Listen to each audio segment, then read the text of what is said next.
ہم پچھلے دنوں میں سیموئیل نبی کی پہلی کتاب اس کے پہلے باب میں سے ہم پڑھ رہے تھے اور ہم اس میں سے دیکھ رہے تھے کہ حنا جو سیموئیل نبی کی ماں تھیں، کس طرح سے انہوں نے اپنے ان دنوں میں جب وہ اولاد کی نعمت سے خالی تھیں، انہوں نے کس طور پر رو رو کر خدا کے حضور دعا کی اور خدا سے التجا کی کہ انہیں وہ فرزند عطا کیا جائے جس کو وہ خدا کے گھر میں تا عمر خدمت کے لیے چھوڑ دیں۔ ہم دیکھتے ہیں کہ کس طرح سے مقدسہ حنا کے خاوند الکانا نے اپنی بیوی کا ساتھ دیا، کس طور پر اس نے اپنی بیوی کو اس کی سوتن کے تانوں اور تشنوں کے باوجود محبت دی، اور ہم نے ان سارے مدرز ڈے سے لے کر آج تک سوا عید پینتیکوست کے ہم نے خاندانی جو ذمہ داریاں ہیں ان پر بات کی، کس طرح سے شوہر کو خدا کے کلام کے مطابق بیوی کے ساتھ برتاؤ کرنا چاہیے، اور کس طرح سے ایک بیوی کو خداوند کے پاک کلام کے مطابق اپنے شوہر کے تابع رہ کر خدا کی فرما برداری کرنی چاہیے۔ ہم نے مکمل طور پر دیکھا کہ کس طرح سے خدا کا پاک کلام ایک خاتون کو، ایک عورت کو یہ حکم دیتا ہے کہ وہ خدا کے حکم کے تابع رہ کر فرما برداری کے ساتھ جو ہے وہ خدا کے حکم کو مانتے ہوئے اپنے شوہر کی تابع رہے۔ اور ہم نے دیکھا کہ کس طرح سے شوہر جو ہے وہ اپنی بیوی کے لیے خدا کی مرضی کے مطابق دنیا اور روحانی قوتوں کے درمیان کھڑا ہو جاتا ہے تاکہ اس کی بیوی جو ہے فزیکلی، ایموشنلی، اسپرچولی، یعنی جسمانی طور پر، جذباتی طور پر اور روحانی طور پر ابلیس کی قوتوں سے نہ صرف محفوظ رہے بلکہ دنیا کی ان قوتوں سے محفوظ رہے جو اسے ان تینوں مقامات میں یعنی جسمانی، روحانی اور جذباتی طور پر نقصان پہنچا سکتی ہیں۔ میرے عزیزو، ہم آج کچھ آگے بڑھتے ہوئے ہم مزید کچھ ایسی چیزوں کو دیکھیں گے جو خدا کے پاک کلام کے مطابق خاندانی زندگی کے لیے بہت اہم ہیں، اور ان چیزوں میں ہم اس بات کو مد نظر رکھتے ہوئے کہ پچھلے ہم نے متن کو کس طور سے دیکھا، ہم حنا کی ماں سے یہ سیکھنے کی کوشش کریں گے کہ وہ کس طور پر خدا کی مرضی کو پورا کرتے ہوئے اپنی اولاد کے لیے خدا کے حکم کو بجا لائی۔ بے شک حنا جو ہے، جو سیموئیل نبی کی ماں تھیں، وہ بہت سالوں تک بے اولاد رہیں، لیکن ان کی دعا جب ہم پڑھتے ہیں جو خدا کے حضور میں انہوں نے کی، اس میں خدا پر ان کا بھروسہ نظر آتا ہے، خدا پر ان کی جو پورے طور سے ایمان ہے وہ نظر آتا ہے، خدا پر پورے طور پر ان کی ڈیپینڈنس، انحصار ان کا نظر آتا ہے۔ کیونکہ جب ایسی عورت کو جس کے ہاں اولاد نہیں ہے کئی سالوں سے، اس کی دعا کو ہم دیکھیں تو اس کی دعا میں ہمیں خود غرضی ضرور نظر آ جانی چاہیے کہ وہ خدا سے دعا کرے کہ خداوند تو مجھے اولاد دے، تو نے مجھے بغیر اولاد کے رکھا ہے، تو مجھے بیٹا دے تو میں تیری شکر گزاری میں دیگیں چڑھاؤں گی، میں یہ کروں گی وہ کروں گی۔ یہ سب چیزیں حنا کی دعا میں نظر نہیں آتی۔ اس نے اگر دعا کی بھی ہے تو اس دعا میں اس کی دعا کا محور اور مرکز خدا کے نام کو عزت و جلال دینا نظر آتا ہے۔ اس نے کہا خداوند اگر تو مجھے بیٹا دے تو میں ساری زندگی کے لیے اسے تیری خدمت کے لیے دے دوں گی۔ اور جب ہم سیموئیل نبی کی پہلی کتاب کے پہلے باب کو دیکھتے ہیں تو اس باب میں ہمیں نظر ہی آتا ہے کہ خدا سے دعا کرنے کے بعد وہ جب تسلی میں اپنے گھر کو گئی اور خدا نے اس کو برکت دی تو اس کی دعا کے مندرجات تبدیل نہیں ہوئے عملی طور پر۔ اس کی جب اس نے کنسیو کیا، جب اس نے اس کا حمل ٹھہر گیا، جب اس نے خدا کے حضور سے اولاد کی برکت کو پایا تو اس کی اس برکت نے اس کو اتنا پرجوش نہیں کر دیا کہ وہ اپنے وعدے کو خدا کے ساتھ بھول جاتی۔ ہماری زندگی میں بہت دفعہ یہ ہماری کمزوریاں ہیں کہ ہم خدا سے کیے گئے وعدوں کو اپنی جوش میں آ کر ہم بھول جاتے ہیں۔ ہمارا جب وہ مقام جہاں ہم اس سے پہلے ہوتے ہیں، جب کسی چیز کے لیے دعا مانگے، جیسے ہی وہ چیز ہمیں ملتی ہے، چاہے صحت ہو، چاہے دولت ہو، چاہے برکت اولاد کی ہو، ہم تمام ان وعدوں کو کئی دفعہ بھول جاتے ہیں جو ہم نے خدا کے حضور کیے۔ لیکن حنا اس چیز کو نہیں بھولی۔ حنا نے اس بات کو جو خدا کے سامنے رکھی گئی تھی اس نے اس کو یاد رکھا۔ اور ہم یہودی ماں کے دستور کو جب دیکھتے ہیں تو یہ روایت ہے کہ یہودی ماں 3 سال تک اپنے بچے کو دودھ پلایا کرتی تھی۔ وہ اپنی گود ہی میں اپنے بچے کو یہ سکھاتی تھی کہ سن اسرائیل، خداوند تیرا خدا ایک ہی خدا ہے۔ اور وہ بچہ جو اپنی ماں کے پیٹ سے خدا کا جو نبی ٹھہرایا گیا، خدا کا نذیر ٹھہرایا گیا، اس کی ماں نے بھی ایسا ہی کیا ہوگا۔ اس نے اپنے بچے کو 3 سال کی عمر تک یہ سکھایا ہوگا کہ اے بچے، تم اپنی ماں کے پاس نہیں رہے گا، تو خدا کی خدمت کے لیے چنا گیا ہے اور تجھے خدا کی خدمت کے لیے جانا ہے۔ ذرا سوچیں کہ وہ بچہ جو 3 سال کی عمر کا ہو، اور اگر 3 سال سے 1 سال آگے بھی بڑھا لیں، 4 سال کی عمر کا ہو، تب بھی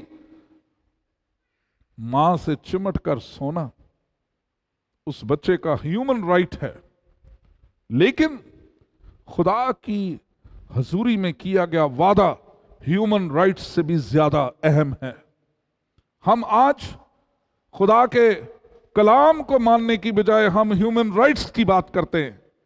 بے شک ہیومن رائٹس اپنی جگہ پر، لیکن خدا کا پاک کلام صفائی سے یہ کہتا ہے اپنی منت کو پورا کرنے میں جلدی کر۔ اور خدا اپنے وعدوں میں جس طرح سے سچا اور عادل ہے، اسی طرح سے وہ لوگوں کے کیے گئے وعدوں کو بھی یاد رکھتا ہے۔ اب حننیہ اور سفیرہ کی مثال دیکھیں۔ انہوں نے خدا کے حضور وعدہ کیا کہ وہ اپنی پوری جائیداد کو بیچ کر کلیسیائی خدمات کے لیے دے دیں گے، ان بیواؤں اور یتیموں کے لیے دے دیں گے جن کی خدمت کلیسیا سے کی جاتی ہے، جن کی ضروریات کلیسیا سے پوری کی جاتی ہیں۔ اور جب پیسے ہاتھ میں آئے تو اتنی بڑی رقم کو دیکھ کر ان کا ایمان ڈول گیا، ان کا وعدہ جو ہے وہ دھندلا پڑ گیا، اور جس کا نتیجہ یہ نکلا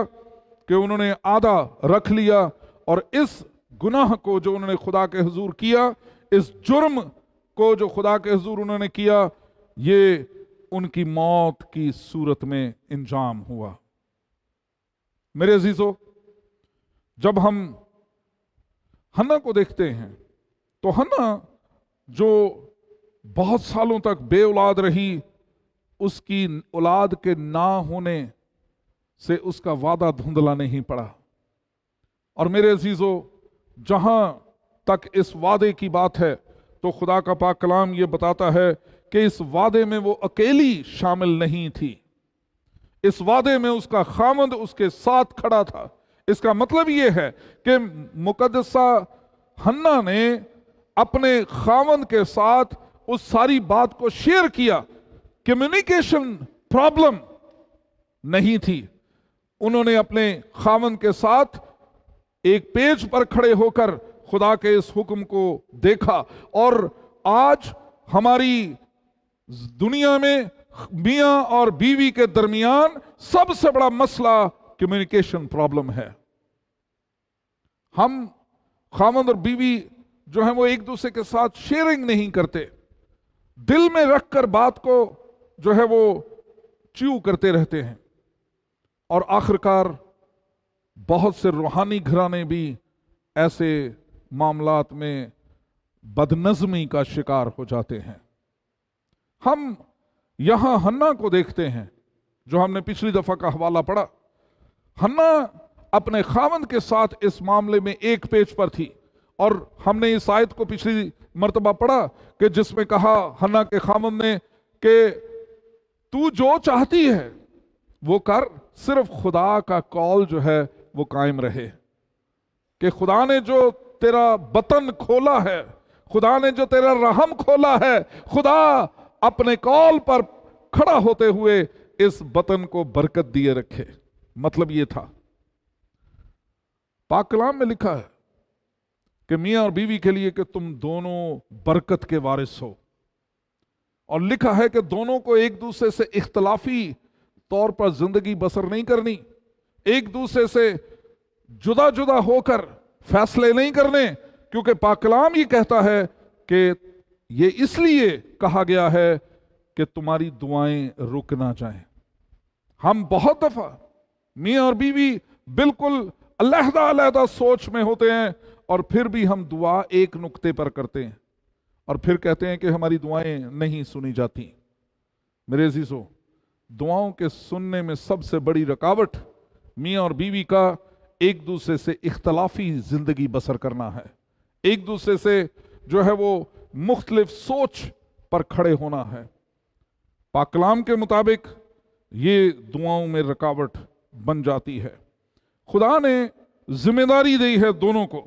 کہ ماں اور باپ دونوں مل کر اپنے بچے کی تربیت کریں، اور خدا کے پاک کلام کے مطابق حنا نے ایسا ہی کیا۔ حنا نے جب اپنے بچے کو تیار کیا کہ وہ ہیکل میں جا کر خدمت ساری عمر کے لیے کرے، تو اس بات میں وہ اکیلی نہیں تھی، اس کے خاوند نے بھی ان 3 یا 4 سالوں میں اپنے بچے کی تربیت کرنے میں حنا کا ساتھ دیا، اور جب دودھ چھڑایا گیا لکھا ہے کہ وہ بچے کو لے کر ہیکل میں آ گئی اور اس کو ہیکل میں چھوڑ دیا۔ خدا کے حضور اپنی اولاد کو چھوڑنا کسی بھی والدین کے لیے سب سے بڑا آنر ہونا چاہیے۔ آج اولاد تو دور کی بات رہی، اگر خاوند کچھ زیادہ چرچ میں انوالو ہو جائے تو وہاں بیویوں کو وقتہ پڑ جاتا ہے۔ میرے پاس خواتین آتی ہیں اور کہتی پادری صاحب انہوں نے ایک کمرہ بنا دے ہوئے تھے، جب بھی جہاں بھی جاتے کہتے پادری صاحب کے پاس سے آ رہے ہیں۔ ہاں، بہت دفعہ بہت سے لوگ شاید کسی اور جگہ کو بھی پادری صاحب کا گھر ہی کہہ دیتے ہوں، یہ ہو سکتا ہے، کیونکہ لیکن سچائی بہت ضروری ہے۔ میں نے ایک بات جو اپنی عملی زندگی سے سیکھی، میں کبھی بھی گھر سے باہر اپنی بیوی کو بتائے بغیر نہیں جاتا کہ میں کہاں جا رہا ہوں۔ اس کے بہت سے پازیٹیو آسپیکٹس ہیں اور بہت سے نیگیٹو بھی۔ پازیٹیو آسپیکٹ یہ ہیں کہ اگر ہم بتا کر جاتے ہیں تو مطمئن خاندان رہتا ہے، انہیں معلوم ہوتا ہے کہ ہمارا خاوند جو ہے وہ کہاں گیا ہے۔ اگر وہاں سے بھی کہیں اور بھی جانا پڑ جائے تب بھی ان کے پاس ایک لنک ضرور ہوتا ہے، اگر آپ دیر میں گھر واپس آئیں تو کم از کم اس لنک پر وہ فون کر کے پوچھ سکتے ہیں کہ ہمارا خاوند جو ہے وہ کہاں ہے۔ اگر وہ کہیں اور چلا گیا، آج کل تو سہولت جو ہے وہ فون کی بھی ہے، لیکن بہت سے فون پر بیویوں کے نام لکھنے کی بجائے بہت سی اور ٹرمز لکھی جاتی ہیں، اس لیے اس فون کو دیکھتے ہی بجنے دیتے ہیں۔ آپ کو یہ دیکھنا ہے کہ آپ اپنے گھر میں ذمہ دار ہیں۔ الکانا نے اپنی بیوی کے ساتھ کھڑے ہو کر اس فیصلے کو لیا، وہ دونوں میاں بیوی اپنے بچے کو چھوڑنے کے لیے خدا کے گھر آئے۔ آج جب ہم بات کرتے ہیں کئی والدین سے کہ آپ کو اپنے بچوں کو سنڈے اسکول بھیجنا چاہیے، یہ جی ابھی چھوٹا ہے، یہ جا نہیں سکتا۔ ذرا اس حنا سے سیکھیں، 3 سال کا بچہ رات کے لیے بھی خداوند کے عہد کے صندوق کے پاس سویا ہوتا، خدا کے گھر میں سویا ہوتا ہوگا۔ ماں کی گود کہاں گئی؟ کہاں گئی وہ ماں کی ممتا؟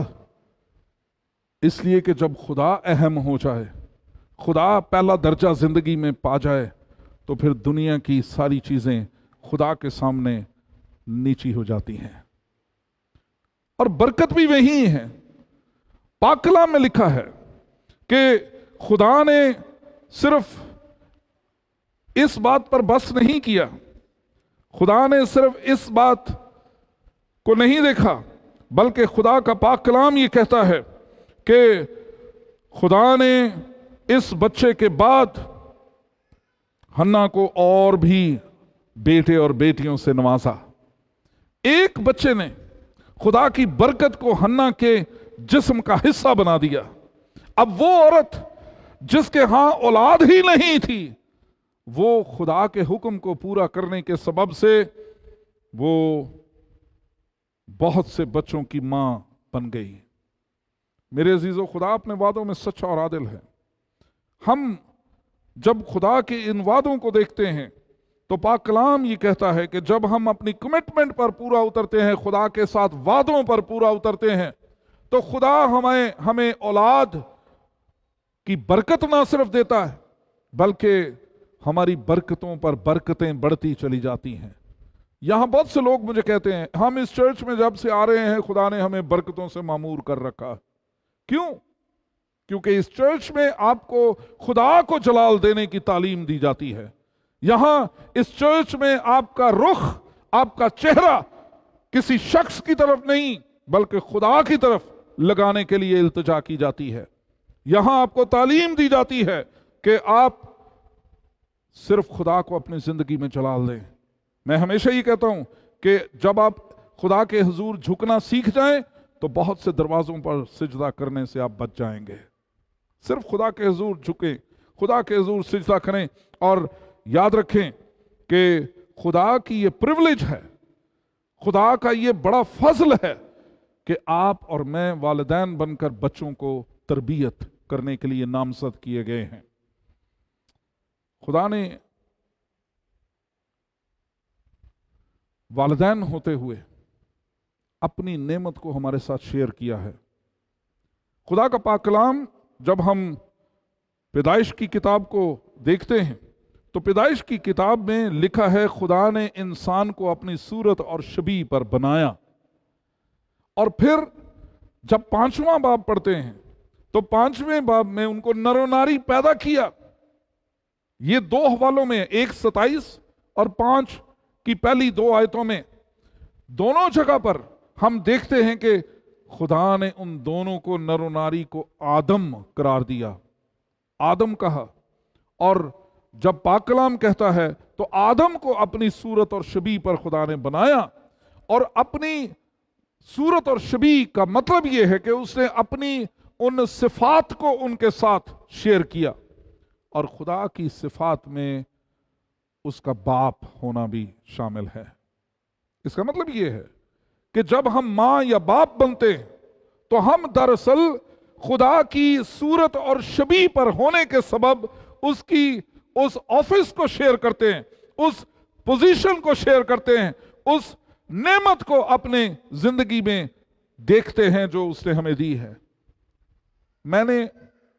جب میں پہلی دفعہ باپ بنا تو میں نے باپ بننے کے بعد خدا کی جس حیثیت کو باپ ہونے کی پہچانا، اس سے پہلے اس پہچان کو نہیں پایا۔ مجھے معلوم ہوا کہ باپ کا کردار کیا ہے، اور خدا باپ جو ہے اس کے پاک کلام میں تربیت کرنے کے لیے جو ہے وہ میاں اور بیوی دونوں کو ذمہ داری دی گئی ہے،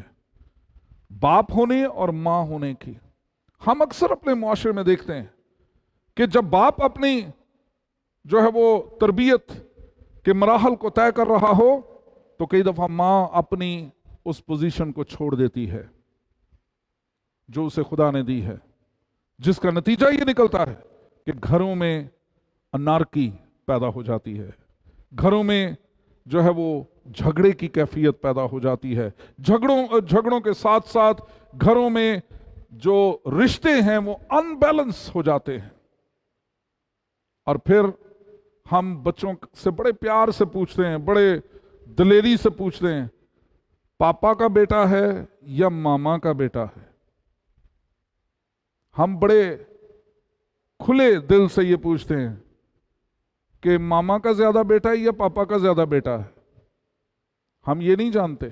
کہ بچے بڑے سیاسی ہوتے ہیں، وہ فائدہ اٹھاتے ہیں، جب انہیں اپنے باپ سے کچھ امید ہو پھر وہ کہتے ہیں پاپا کا، اور جب ماں ذرا دکھائے تجھے نہیں پتا میں وہ نہیں دوں گی چیز، اور ساتھ ہی وہ کہتا ہے ماما کا۔ یاد رکھیں، ماں اور باپ ساتھ کھڑے رہیں گے تو ان کی بڑھاپے تک عزت اولاد کرتی رہے گی۔ بچے کئی دفعہ اپنی ریبیلیس اسپرٹ سے، شیطان آزماتا ہے بچوں کو بھی، ان کے اندر بغاوت کئی دفعہ آپ کی اتھارٹی کو چیلنج کرنے کے لیے ہوتی ہے کہ وہ دیکھیں کہ آپ اتھارٹی کو کس حد تک ایکسرسائز کرتے ہیں۔ اور جب ہم والدین ہوتے ہوئے ایسی اتھارٹیز کو لوز کر دیتے ہیں، جب ہم ایسی اتھارٹیز کو چھوڑ دیتے ہیں بچوں کی محبت میں، تو پھر ہم ایلی کاہن بن جاتے ہیں، جس کے بچے خدا کے حکموں سے بھی باہر اور ایلی کے حکم سے بھی باہر تھے۔ اور خدا کا پاک کلام یہ کہتا ہے پھر وہ خدا کے خوف سے بھی باہر ہو جاتے ہیں، اور خدا کے خوف سے باہر ہونے کے سبب خدا کا پاک کلام یہ کہتا ہے ہیکل میں خدمت کرنے والی خواتین کے ساتھ بدکاری کرنے والوں میں ان کا نام پاک کلام میں لکھا ہے۔ جب ہم اپنے بچوں کی تربیت کو چھوڑ دیتے ہیں، جب ہم اپنے بچوں کو لپ ہولز اپنی ذات میں دے دیتے ہیں، تو پھر ہمارے بچے اس اختیار کے تابع نہیں رہتے اور وہ والدین کے اختیارات کو چیلنج کرتے ہیں۔ اور میں ماؤں سے خاص طور پر یہ کہنا چاہتا ہوں، جب باپ تربیت کر رہے ہوں تو ماں کو خاص اپنے اندر خدا کے خوف میں رہنے کی ضرورت ہے، اس اختیار کو جاننے کی ضرورت ہے جو خدا نے ان دونوں کو دے رکھا ہے۔ جب وہ اس اختیار کو کمزور کر دے گی تو پھر آگے چل کر اس کی اولاد جب اس کی عزت نہیں کرے گی تو پھر وہاں پر اسے اس خوف کا ادراک ہوگا جو اسے اپنے بچوں کو دینا چاہیے تھا۔ ہماری مائیں اکثر ہمارے معاشرے میں اپنے بچوں کی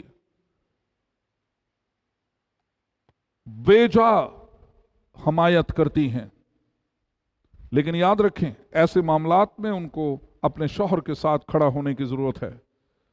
انہیں اپنے شوہر کے ساتھ اگر شوہر غلط بھی ہے تو علیحدہ جا کر بات کرنے کی ضرورت ہے، جہاں وہ اپنے شوہروں کو سمجھا سکیں۔ میں یہ مانتا ہوں ایک شوہر ہونے کے ناطے سے بہت دفعہ بلکہ زیادہ دفعہ شوہر جو ہے وہ باہر سے آتا ہے، معاملات کو پورے طور پر اسے معلوم نہیں ہوتا، اور جب چیزیں ایک رخ پر دیکھ کر وہ اپنے فیصلوں کو کرتا ہے تو وہاں پر کئی دفعہ وہ غلط ہوتا ہے۔ تحمل کی ضرورت خاوند کو بھی ہے، لیکن پاک کلام میں یہ بات لکھی ہے کہ دونوں میاں بیوی اگر مل کر تربیت کریں گے تو اولاد کو دکھ کرنے کا سبب نہیں بنیں گے۔ اولاد کو دکھ کرنے کی ممانت پاک کلام کرتا ہے۔ میرے عزیزو، ہمارے والدین کو مل کر اپنے بچوں کو خدا کے گھر لے جانے کی ضرورت ہے۔ حنا اور الکانہ نے ایسا ہی کیا۔ سیموئیل نبی کو، چاہے وہ بہت چھوٹا بچہ تھا، لے جا کر خدا کے گھر چھوڑنے کے لیے حنا اکیلی نہیں گئی۔ آج پرابلم یہ ہے کہ ہمارے بہت سی خواتین اس لیے چرچ نہیں آ پاتی کیونکہ ان کے شوہر آنے کے لیے تیار نہیں ہوتے۔ ان کو نیند آ رہی ہوتی ہے، ان کو اور کئی کام پڑ جاتے ہیں، اور بہت سے ایسی رکاوٹیں۔ لیکن یاد رکھیں بعض دفعہ یہ بات ریورس ہو جاتی ہے۔ خاوند آنا چاہتا ہے اور بیوی کہتی ہے رات دیر تک آرام نہیں کیا بچوں نے، دیر تک جاگتے رہے ہیں، اس لیے آج رہنے دیں، اگلے سنڈے چلیں گے۔ لیکن یاد رکھیں اگر دونوں میاں بیوی مل کر اپنی اولاد کو خداوند تک لانے کا باعث نہیں بنتے تو وہی اولاد خدا سے دور ہو کر ایسے کام کرتی ہے جہاں ماں باپ کو دکھ اٹھانا پڑتی ہے۔ میرے عزیزو، جس طرح سے حنا اور الکانہ نے دونوں نے جا کر خدا کے حوالے کیا اپنے بیٹے سیمول کو، اسی طرح سے خدا چاہتا ہے کہ ماں اور باپ دونوں مل کر خداوند کے پاس بچوں کو لانے کا سبب بنے۔ میرے پاس بچوں کے لیے بہت زیادہ باتیں آگے موجود ہیں۔ خدا کے پاک کلام کے آج کے متن پر جب ہم بات کرتے ہیں تو خدا کا پاک کلام ہمارے بچوں کے لیے یہ بات کہتا ہے۔ ہمارے ماں باپ جو ہیں یا ہم جب ماں باپ بنتے ہیں بہت دفعہ ہم بچوں کی ناراضگی سے خوف زدہ ہو کر ان کی تربیت نہیں کرتے۔ میں ایک تجربہ جو بہت سے والدین کی زندگیوں میں ہوتا ہے، بچے آپ کو اس وقت چیلنج کرتے ہیں جب آپ کے پاس کوئی مہمان بیٹھا ہوتا ہے۔ بہت دفعہ ماں باپ اس لیے بچوں کو کچھ نہیں کہہ پاتے کیونکہ ان کے پاس لوگ موجود ہوتے ہیں اور وہ سوچتے ہیں کہ اگر ہم بچوں کی سب کے سامنے اس طرح سے ان کو جو ہے وہ ڈانٹیں گے تو ان کی توہین ہو جائے گی، بچوں کی انسلٹ ہو جائے گی۔ لیکن کبھی سوچیں، بچوں کو بھی یہ تربیت دینے کی ضرورت ہے کہ ان کو والدین کی عزت دوسروں کے سامنے رکھنی ہے۔ انہیں اس بات کا خیال رکھنا ہے کہ جب دوسرے مہمان بیٹھے ہوں یا کوئی اور بیٹھا ہو یا کوئی نہ بھی بیٹھا ہو، انہیں خدا نے حکم کر رکھا ہے کہ اپنے والدین کے تابع رہو۔ اور تابع داری کا مطلب یہ ہے کہ اگر خدا ان کی زندگی میں موجود ہے تو تابع داری ہے، اگر ان کی زندگی میں خدا موجود نہیں ہے تو تابع داری بھی موجود نہیں ہے۔ اس لیے والدین کو سب سے پہلے جب بچے بڑے ہو رہے ہوں تبھی ان کو تربیت کرنی ہے، ان کو خدا کے گھر میں لانا ہے، خدا کے قدموں میں لانا ہے، ان کو نجات پانے کے لیے خداوند کے پاس لے کر جانا ہے۔ پاک کلام میں لکھا ہے اور لوگ مسیح کے پاس اپنے بچوں کو لائے۔ دستور تھا یہودیوں کا کہ وہ جب بچہ 1 سال کا ہو جاتا تو وہ کسی بھی ربی کے پاس اس کو لے کر جاتے تھے تاکہ اس کے سر پر ہاتھ رکھے اور انہیں برکت دے۔ مسیح کے پاس لوگ بچوں کو اس لیے لائے کہ بچوں کو برکت ملے۔ آج اگر ہم چاہتے ہیں کہ ہمارے بچوں کو برکت ملے تو ہمیں انہیں خدا کے قدموں میں لانا ہے، خدا کے گھر میں لانا ہے۔ اور بچوں کو تربیت کرنے کے لیے ضروری ہے کہ ہم اس راہ پر ان کی تربیت کریں جس راہ پر انہیں چلنا ہے تاکہ وہ بوڑھے ہو کر بھی اس راہ سے مڑنے نہ پائیں۔ خدا کے پاک کلام کا فیصلہ ہے۔ اس لیے جہاں تک تربیت کی بات ہے، بچے کئی دفعہ والدین کی تربیت سے نالاں ہوتے ہیں، وہ سوچتے ہیں کہ یہ ہمارے خلاف ہو گئے ہیں، لیکن پاک کلام یہ کہتا ہے کہ اے میرے بیٹے، اگر تو میری باتوں کو قبول کرے اور میرے فرمان کو نگاہ میں رکھے، ایسا کہ تو حکمت کی طرف کان لگائے اور فہم سے دل لگائے، بلکہ اگر تو عقل کو پکارے اور فہم کے لیے آواز بلند کرے اور اس کو ایسے ڈھونڈے جیسے چاندی کو، اور اس کی ایسی تلاش کرے جیسی پوشیدہ خزانوں کی، تو بڑا خاص جملہ ہے، تب تو خداوند کے خوف کو سمجھے گا اور خدا کی معرفت کو حاصل کرے گا۔ بچوں کو